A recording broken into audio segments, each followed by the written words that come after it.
Hello and welcome back to the video lecture series.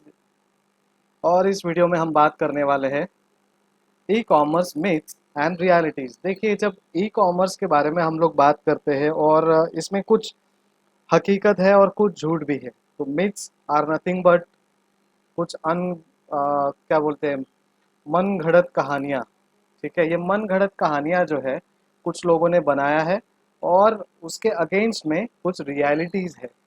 ठीक है, तो ये मन घड़त कहानियाँ जो है बहुत बुरी बला है और आपको ब्लैक डेज दिखाने के लिए ये बना है। ठीक है, आप लोगों को दुनिया भर में बहुत सारे सजेशंस आएंगे जब आप ई कॉमर्स बिजनेस चालू करोगे या फिर ई कॉमर्स बिजनेस के बारे में आप डिस्कस करोगे। ठीक है, तो ये जो चीज़ है ये मिथ्स है, जो हकीकत नहीं है, सरासर झूठ है। ठीक है, और उसके अगेंस्ट में कुछ रियलिटीज़ है। देखिए, ई कॉमर्स कितना ही ईजी क्यों ना हो स्टार्ट करने के लिए, लेकिन उसको कंटिन्यू कैसे करना है और उसके कुछ प्रोज एंड कॉन्स जो है वो हम लोग को मिथ्स और रियलिटीज में पता चलेंगे। बेसिकली कौन सी पता चलेंगे, डिसएडवांटेज ही पता चलेंगे। ठीक है, लेकिन मिथ यानी झूठ और हकीकत रियलिटीज ये आज हम लोग देखने वाले हैं। तो सबसे पहला मिथ ये है, ई commerce is all about selling products online. नहीं, ई कॉमर्स सिर्फ प्रोडक्ट सेल करते हैं क्या? देखते हैं रियलिटी क्या कहता है। Electronic commerce that is E commerce is the buying and selling of goods and services. देखिए, हम लोग गुड्स भी परचेज कर सकते हैं और सर्विसेज भी परचेज कर सकते हैं ई कॉमर्स में से। उसके बाद ट्रांसमिटिंग ऑफ फंड्स और डेटा, फंड्स और डेटा जो है वो हम लोग ट्रांसमिट करते हैं, वो भी ई कॉमर्स से। देखिए, अब मैं आपको थोड़े एग्जाम्पल के साथ बताता हूँ। Buying and selling of goods बोला है तो वो हम लोग करते ही है, प्रोडक्ट हम लोग परचेज करते हैं। ठीक है, लेकिन सर्विस कैसे परचेज करते हैं? अब ये सर्विसेज जो है क्या क्या है? आप लोग ऑनलाइन पेमेंट करते हो इंटरनेट का, you are buying internet service. हम लोग मोबाइल के रिचार्ज करते हैं, हम लोग किसी के नेटवर्क को परचेज कर रहे हैं। ठीक है, हम लोग मोबाइल का डेटा पैक जो है वो एक्टिवेट कराते हैं मोबाइल पेमेंट से, that is nothing but your services. ठीक है, इसलिए यहाँ पे बोला है ट्रांसमिटिंग ऑफ फंड्स और डेटा। देखिए, फंड्स जो है आप रिचार्ज रिन्यूअल से ट्रांसफर करते हो। ठीक है, आप बैंकिंग सेक्टर का इस्तेमाल करते हो, payment from one account to another account, जिसको हम लोग नॉर्मली एनईएफटी बोलते हैं, आरटीजीएस बोलते हैं। ठीक है, क्विक ट्रांसफर बोलते हैं, बहुत कुछ नाम है उनके। ठीक है, लेकिन हम लोग क्या करते हैं, हम लोग सर्विस का इस्तेमाल करते हैं, क्या करके? फंड्स का ट्रांसफर करके। जो बैंक से हम लोग इस्तेमाल करते हैं फंड, मतलब एक बैंक से क्रेडिट होता है, दूसरे बैंक से डेबिट होता है। ठीक है, तो एक बैंक में हुआ क्रेडिट, दूसरे में डेबिट। ये जो इफेक्ट होता है ये होता है फंड्स का ट्रांसमिशन। अब जो बैंक है वो हमें क्या दे रही है? सर्विस। अगर आप बैंकिंग ऐप से कर रहे हो तो प्योर सर्विस हो गया। अगर आप गूगल पे, पेपल, ठीक है, पेटीएम, अगर इनसे कर रहे हो तो यूपीआई सर्विस हो गया। ठीक है, तो ये जो सर्विस है ये हकीकत है कि हम लोग सिर्फ गुड्स परचेज नहीं करते, हम लोग सर्विस भी परचेज करते हैं और उसके अंदर हम लोग फंड्स भी ट्रांसफर करते हैं। अब आई बात डेटा की। देखिए, हम लोग ऑनलाइन लेक्चर सुन रहे हैं। अगर हमने आपको नोट्स भेजा है ऑनलाइन, अगर हमने आपको ऑनलाइन वीडियोस भेजे हैं, वीडियो के लिंक्स भेजे हैं, हम क्या भेज रहे हैं आपको? डेटा। ये जो डेटा है वो भी आपको क्यों भेज रहे हैं? क्योंकि आप एक पर्टिकुलर कॉलेज के इंस्टीट्यूट के स्टूडेंट्स हो। हमारा कर्तव्य बनता है कि ये कोरोना जैसे पैंडमिक में हम कहीं मिले नहीं, गैदर ना हो, सोशल डिस्टेंसिंग हो। ठीक है, स्पेशली जो लॉकडाउन चल रहा है उसमें सहभागी होके घर में बैठे, तो इस वजह से हम लोग क्या कर रहे हैं, ये डेटा जो है रिकॉर्ड करते हैं और आपको ट्रांसफ़र कर रहे हैं। इसके बदले में आप क्या करते हो? कॉलेज को फीस पे करते हो टाइम टू टाइम। ठीक है, और कॉलेज हमारे सर्विस के लिए हमको क्या देता है? सैलरी देता है। ठीक है, तो ये हो गया ट्रांसमिटिंग ऑफ फंड्स और data over an electronic network. अब ये कैसे होता है दोनों, बाइंग एंड सेलिंग और transmitting of funds and data? एक इलेक्ट्रॉनिक नेटवर्क है। देखिए, मोबाइल में चार्जिंग नहीं है, मोबाइल अगर स्विच ऑफ है तो ना आप ई कॉमर्स कर सकते हो, ना आप सिंपल कॉलिंग कर सकते हो, बिकॉज डिवाइस बंद है। तो इलेक्ट्रॉनिक डिवाइस है वो, और उसका एक नेटवर्क है जो डेटा पैक से या जीपीएस से कनेक्टेड। ठीक है, तो जो भी काम करते हो इलेक्ट्रॉनिक डिवाइस से और उसके नेटवर्क में जो हम लोग कनेक्टेड है, कोई भी नेटवर्क हो, चाहे वो एयरटेल का हो, वोडाफोन का हो, जियो का हो, any transaction that is completed solely through electronic measure can be considered e-commerce। देखिए याद रखना, any transaction that is completed solely, whole and soul, हम लोग एक इलेक्ट्रॉनिक मेजर से जब ट्रांसफर, इलेक्ट्रॉनिक्स मेजर्स को लेके हम लोग कुछ काम करते हैं या ट्रांजैक्शन करते हैं, उसको कहा जाता है ई कॉमर्स। अगर आप कॉलेज में आते हो, लेक्चर अटेंड करते हो, कॉलेज में हार्ड कैश पेमेंट करते हो फीस का, तो वो ई कॉमर्स नहीं कहलाएगा।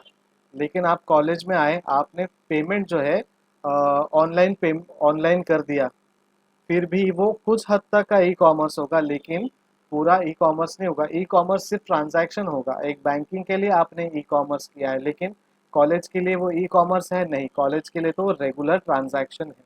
ठीक है, तो जो बैंक से आप पेमेंट करते हो, जो यूपीआई का इस्तेमाल करते हो, पेमेंट मोड का इस्तेमाल करते हो इलेक्ट्रॉनिकली, वो ई कॉमर्स में आएगा, लेकिन कॉलेज के लिए ई कॉमर्स में नहीं आएगा। सो सिंपल, पूरा का पूरा जो ट्रांजैक्शन है अभी हम लोग जो कर रहे हैं वो हम लोग ई कॉमर्स कर रहे हैं बेसिकली।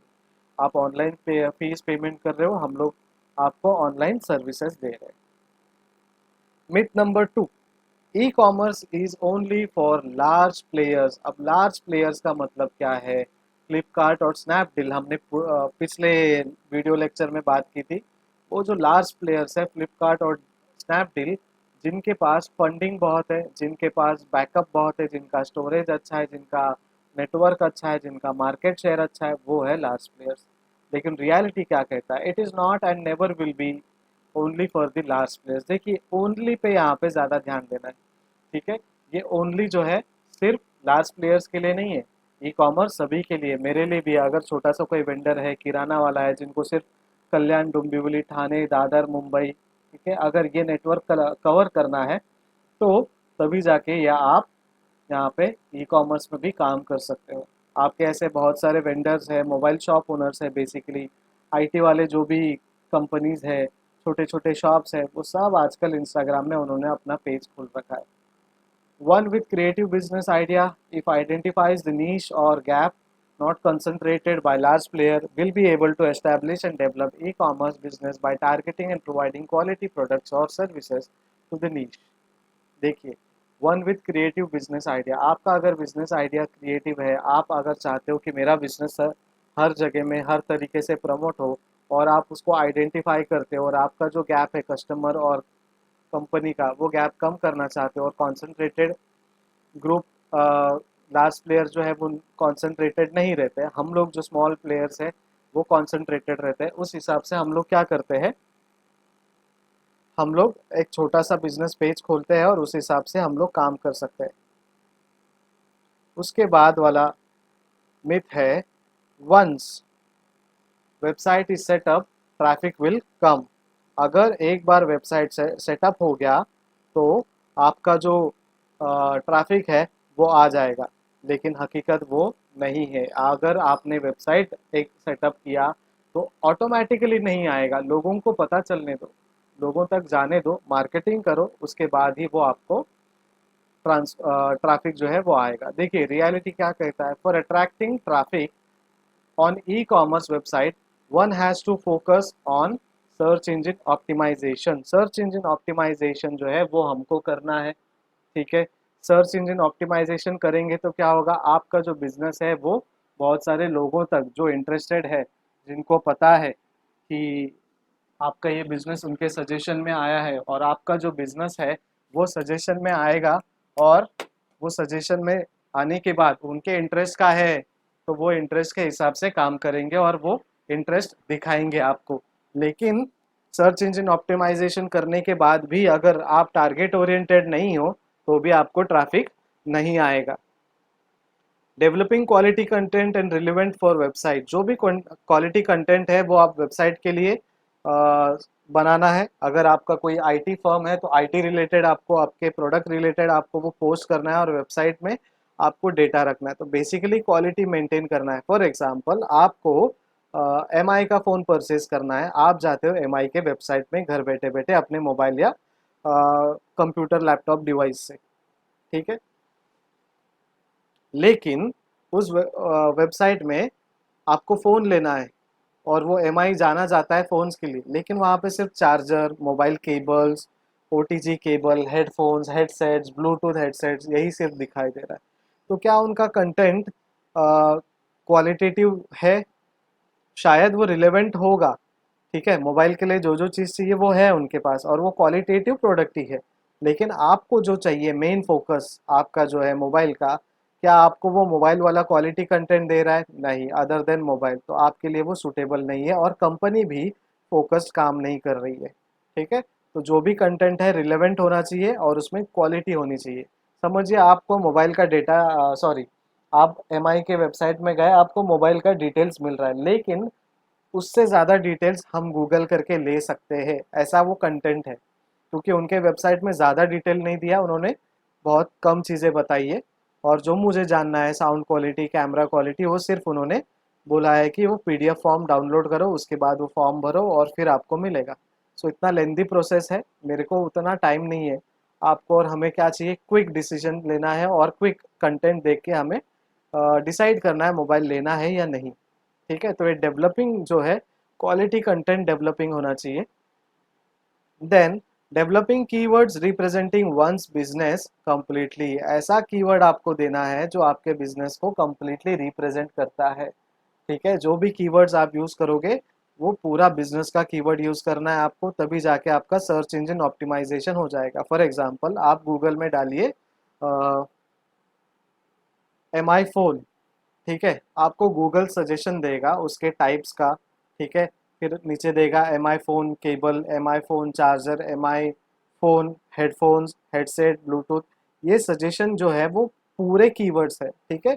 वंस बिजनेस कंप्लीटली, जो कंप्लीट बिजनेस है वो दिखाएगा आपको कि आपका जो बिजनेस है, ट्रांजैक्शन जो आप करने वाले हो वो हेडफोन्स के लिए करने वाले हो, केबल वायर के लिए करने वाले हो, चार्जिंग वायर के लिए करने वाले हो, ओटीजी के लिए करने वाले हो, वो सजेशन देता है। तो वो क्या है, वो कीवर्ड्स है जो रिप्रेजेंट कर रहा है आपको क्या चाहिए। लेकिन आपका जब बिजनेस है उसके भी पूरे के पूरे कीवर्ड्स आपको यूज करने हैं। फॉर एग्जांपल एक अकाउंट है बिजनेस इन कोविड 19, तो जब हम वो बिजनेस इन कोविड 19 देखेंगे इंस्टाग्राम में, अगर उसमें स्पेस दिया है बिजनेस इन कोविड 19, अगर ऐसा स्पेस दिया है तो वो अकाउंट नहीं आएगा, बिकॉज वो उसका कीवर्ड नहीं है। लेकिन अगर आपने सर्च किया बिजनेस इन कोविड 19 पूरा विदाउट एनी स्पेस, तो उनका पहला अकाउंट दिखेगा आपको, ठीक है। वैसे ही आपको जो कीवर्ड्स है पूरे कंप्लीटली आपको रिप्रेजेंट करना है हर जगह में और सिमिलर होना चाहिए हर जगह पे। Next myth, pricing is the main factor when purchasing online. देखिए ऑनलाइन जब परचेज करते हो तो प्राइसिंग फैक्टर नहीं होता, उसके साथ और भी चीज होते हैं। Reality, pricing is one of the factors, not the main, ठीक है। आप प्राइस भी देखते हो, ठीक है, माना आप प्राइस देखते हो, हम भी देखते हैं, हम सभी देखते हैं। प्राइस के साथ डिस्काउंट कितना दे रहे हैं वो देखते हैं, और कब तक देने वाले हैं वो भी देखते हैं, प्लस उसका क्वालिटी कैसा होगा, डैमेज प्रोडक्ट तो नहीं आएगा, ठीक है, ये सब भी देखते हैं। इसलिए बोला गया है one of the factors, not the main factors नहीं है। So while purchasing online customer consider other factors like, brand image देखते हैं हम लोग, कौन सा ब्रांड है। एमआई जैसा फ़ोन दिख रहा है बट एमआई नहीं है तो हम नहीं लेते। कस्टमर सपोर्ट एक्टिविटी देखते हैं कि हमको अगर ऑनलाइन बिजनेस करने के बाद कस्टमर सपोर्ट मिलेगा। अमेज़न में अगर परचेस करते हैं तो क्या अमेज़न के जो कस्टमर सपोर्ट है वो हमें सपोर्ट करेंगे, कॉल सेंटर जो है वो हमें सपोर्ट करेंगे। फ्लिपकार्ट से अगर लेता हो तो वहाँ के कस्टमर सपोर्ट हमको सपोर्ट करेंगे। उनका एक्टिविटी कैसा है, पॉजिटिव है, एंटरटेन करते हैं, कंप्लेंट्स लेते हैं कि नहीं लेते। प्लस ये जो ट्रांजैक्शन है, ये जो वेंडर के साथ हम ट्रांजैक्शन कर रहे हैं वो ट्रस्ट वर्दीनेस होगा कि नहीं होगा। देखिए अमेज़न में आप कोई भी प्रोडक्ट परचेज करो, अल्टीमेटली क्या होता है ना, ट्रस्ट वर्दी वेंडर होता है। अगर वेंडर ने बोला कि प्रोडक्ट नहीं है, स्टॉक में नहीं है, 1 महीने बाद मिलेगा, बट उन्होंने डिस्प्ले किया है ऑनलाइन कि आपको 3 दिन में मिलेगा, ठीक है, अमेज़न के साथ उनका जो कन्वर्सेशन है उस हिसाब से उन्होंने डिस्प्ले किया है, तो ये ट्रस्ट वर्दी है कि नहीं। समझिए आपको प्रोडक्ट टाइमली मिल रहा है बट वो प्रोडक्ट आपको जेन्यून मिला कि नहीं मिला। एप्पल फ़ोन आप परचेज करते हो लेकिन फ़ोन अलग है, एप्पल ही है सिर्फ उसमें, तो वो ट्रस्ट वर्दी है नहीं है। तो हम लोग ये सारी चीज़ें देखते हैं, साथ ही साथ प्राइसिंग भी देखते हैं। Myth number 5, selling and customer service is easier online. हम लोग को लगता है सेलिंग और जो कस्टमर सर्विस है वो बहुत इजी है और बहुत आसानी से हम लोग को ट्रांजैक्शन करते हैं, लेकिन रियलिटी क्या है? It is more difficult online to sell and provide good customer service, one has to make efforts. देखिए, जब आप कोई प्रोडक्ट सेल करते हो, ठीक है, तो एज अ सेलर आपको बहुत दिक्कत आती है, क्योंकि आपको कस्टमर सर्विस भी वैसे देना है और उसमें एफर्ट्स क्या लगता है? सबसे पहले प्रोडक्ट सेल करने के लिए आपको ब्रांड आइडेंटिटी बनाना है। अगर आप इंस्टाग्राम में देखोगे, एक पेज है एक्साल्ट वर्ल्ड करके, ठीक है, आप अगर वो पेज में जाओगे तो आपको पता चलेगा कि उसका ब्रांड क्या है और उनके ब्रांड आइडेंटिटी क्या है। अब ये ब्रांड आइडेंटिटी कैसे बनते हैं? ब्रांड आइडेंटिटी जो है उनके प्रोडक्ट से बनते हैं, उनके काम से बनते हैं, प्लस उनका जो कस्टमर फीडबैक है, उनका जो ट्रैफिक है, उनका जो मार्केट शेयर है, उस हिसाब से वो ब्रांड आइडेंटिटी बनता है। ठीक है, अगर आप वो पेज देखोगे तो आपको पता चलेगा कि वो एक ब्रांड है, उस उसमें एक ब्रांड है और वो उनके जो प्रोडक्ट डिज़ाइंस है वो बहुत बेहतरीन है और उस हिसाब से वो ब्रांड आइडेंटिटी बनते हैं। Next, establishing direct relation with customers. देखिए, मैंने जो पेज बोला, अगर उसमें आप जाओगे तो उनका और आपका जो रिलेशनशिप है वो डायरेक्टली बनेगा। एज अ कस्टमर वो आपसे अच्छे से बात करेंगे, एज अ सेलर वो आपसे अच्छे से एंटरटेन करेंगे। तो एज अ कस्टमर जब आप उनको कांटेक्ट करोगे, इंक्वायर करोगे, तो वो एज अ सेलर आपका और उनका जो है डायरेक्ट रिलेशनशिप बनता है और वो रिलेशनशिप मेंटेन करने के लिए बहुत एफर्ट्स लगते हैं। ऐसा नहीं है कि अगर आपने सुबह 9 बजे उनको मैसेज किया है तो रात को 9 बजे आ रहा है। थोड़ा डिले होता है, टाइम लगता है, लेकिन आपको रिवर्ट आएगा। तो वैसे ही अमेज़न में जब आप ईमेल करते हो तो उनका क्लॉज़ है 24 आवर्स के अंदर आपको वो रिप्लाई करेंगे, क्योंकि बड़ी कंपनी है, ठीक है? तो ईज़ी नहीं है, उनको भी बहुत सारे कस्टमर्स हैंडल करने पड़ते हैं, डायरेक्ट रिलेशंस जो है उनको मेंटेन करना पड़ता है। Next, providing good customer purchase experience and support. Customer purchase experience अच्छा नहीं रहा ना, तो शायद ही आप फिर से वहाँ से परचेज़ करोगे। फॉर एग्ज़ाम्पल, ये जो पेज मैंने बोला है एक्साल्ट वर्ल्ड, इंस्टाग्राम में, आप वहाँ से अगर परचेज़ करते हो कोई भी प्रोडक्ट, ठीक है? परचेज़ करते टाइम आपके साथ कुछ डिले हो गया समझिए। जनरल टाइम चल रहा है, कोरोना नहीं है, लॉकडाउन नहीं है, कुछ नहीं है। कोरोना के पहले की एग्ज़ाम्पल लेते हैं। लेकिन आपको उन्होंने प्रॉमिस किया है 2 दिन में आ जाएगा, ठीक है? वो है मुंबई बेस्ड और आप हो कलकत्ता, दिल्ली, चेन्नई, जो भी आपका लोकेशन है, आउट ऑफ महाराष्ट्र। उन्होंने कहा 2 दिन में आएगा, लेकिन आ नहीं रहा है, ठीक है? 3 दिन हो गए, चलो 1 दिन हमने ग्रेस डे दे दिया। लेकिन 6 दिन हो गए, 7 दिन हो गए, आ ही नहीं रहा, प्रोडक्ट डिस्पैच में गया है। तो हम लोग का जो परचेज एक्सपीरियंस है ना, वो कहीं न कहीं थोड़ा बुरा हो जाता है, ठीक है? लेकिन लॉकडाउन जैसे सिचुएशन में हमें भी समझना है, सेलर को भी समझना है, एज़ अ कस्टमर और एज़ अ पेशेंट और गुड कस्टमर हमें भी ध्यान देना है कि चलो लॉकडाउन है, उनके जो डिलीवरी सिस्टम है उसमें कोई ना कोई प्रॉब्लम हो सकता है। लेकिन इन जनरल जब परचेज एक्सपीरियंस अगर आपका अच्छा नहीं रहा और साथ में सामने वाले ने आपको सपोर्ट नहीं किया और आपको कंटिन्यूस कांटेक्ट में नहीं रखा, लूप में नहीं रखा, तो वो बहुत बड़ा प्रॉब्लम हो जाता है। तो ये बहुत आसान काम नहीं है, बहुत कठिन काम है और आपको as a E commerce seller, business person बहुत ही अच्छे तरीके से हैंडल करना होता है और 24/7 होता है, इसलिए आपको 24/7 ध्यान देना है कस्टमर रिलेशनशिप में। Quick solution to customers problem, हमें क्या करना है? As a seller quick solution देना है। कोई एक प्रोडक्ट नहीं पसंद आया तो उसको कस्टमाइज भी करके देना है, ठीक है? तो ये कस्टमर के जितने भी प्रॉब्लम्स हैं, प्रोडक्ट डिस्पैच किया लेकिन ख़राब आया, तो वो भी सॉल्व करना है। बेसिकली कस्टमर रिलेशन का जो भी प्रॉब्लम है, कस्टमर के अंदर हमारे जो भी डीलिंग्स होते हैं, ट्रांजैक्शंस होते हैं, उन पे ध्यान देना, और वो ईज़ी काम नहीं है, ठीक है? आप सिर्फ एक काम कीजिए, अपने फ्रेंड्स को एज़ अ कस्टमर ट्रीट कीजिए और उनको एक छोटे से गैदरिंग या गेट टुगेदर में बुलाइए और उनको कुछ मत बोलिए, सरप्राइज़ है बोलिए, तो आपको इतने सारे क्वेश्चंस आएँगे, आप हैंडल नहीं कर पाओगे। तो एज अ बिजनेस पर्सन और as an e commerce seller आप कितने अच्छे से हैंडल कर पाओगे, वो डिपेंड करता है आपके नंबर ऑफ कस्टमर्स और आपके जो क्राउड है उस पे, ठीक है? तो ये बेसिकली मिथ है कि सेलिंग और कस्टमर सर्विस जो है बहुत इजी हो जाता है, वो इजी नहीं है। बहुत सारे अलग अलग तरीके के कस्टमर्स मिलते हैं जो सिर्फ इंक्वायरी भी करते हैं और परचेज नहीं करते, ठीक है? तो वो सामने वाले जो सेलर है उनको थोड़ा दिक्कत हो जाता है। Myth 6, one can earn high in spare time through e commerce. देखिए ई कॉमर्स में कोई स्पेयर टाइम नहीं होता है। ई कॉमर्स है और 24/7, ठीक है, वो चलता रहता है, दिन के 24 घंटे, हफ्ते के 7 दिन, ठीक है। तो रियलिटी देखते हैं, e commerce is not a spare time activity, right. 24/7 चलने वाला काम है। One has to work hard. अब ये वर्क हार्ड क्या क्या करना है, किस में करना है? Continuously developing website and web content. उनका जो वेबसाइट है, वेब कंटेंट है, उनको कंटिन्यूसली डेवलप करना है। देखिए इंस्टाग्राम पेज है, मैंने 2 पेज के नाम बोले आपको। अगर आप वहाँ जाते हो तो एक में कंटिन्यूस वेब कंटेंट आ रहा है, दूसरे में नहीं आ रहा है। दूसरे में जब नहीं आता है तो आप क्या करते हो? अनफॉलो करते हो। एक में कंटिन्यूस आपके साथ एंगेजमेंट हो रहा है, आप कंटिन्यूसली उनके साथ कांटेक्ट में रहते हो, लाइक्स करते हो, कमेंट करते हो, अगर आपको अच्छा लगा तो शेयर करते हो, right. Second, continuously reviewing customer buying pattern.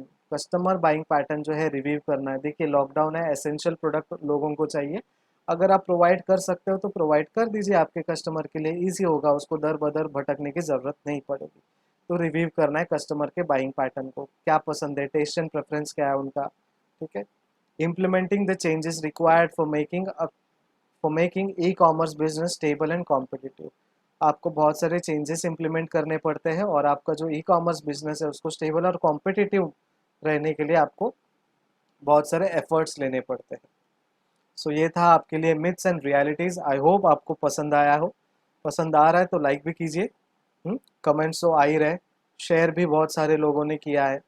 जो जिन लोगों ने सब्सक्राइब नहीं किया है कीजिए, क्योंकि सब्सक्राइब करने से क्या होगा, आपको बेल आइकन का नोटिफिकेशन मिलेगा। आप बेल आइकन में क्लिक करोगे तो आपको वीडियो जैसे अपलोड होगा वैसे नोटिफिकेशन आएगा। आपको व्हाट्सएप ग्रुप में शेयर होने के लिए वेट करने के लिए या फिर वहाँ के नोटिफिकेशन का वेट करने के लिए ज़रूरत नहीं होगा, ठीक है। तो thank you so much, keep studying, notes बनाते रहिए और अच्छे से पढ़ाई कीजिए।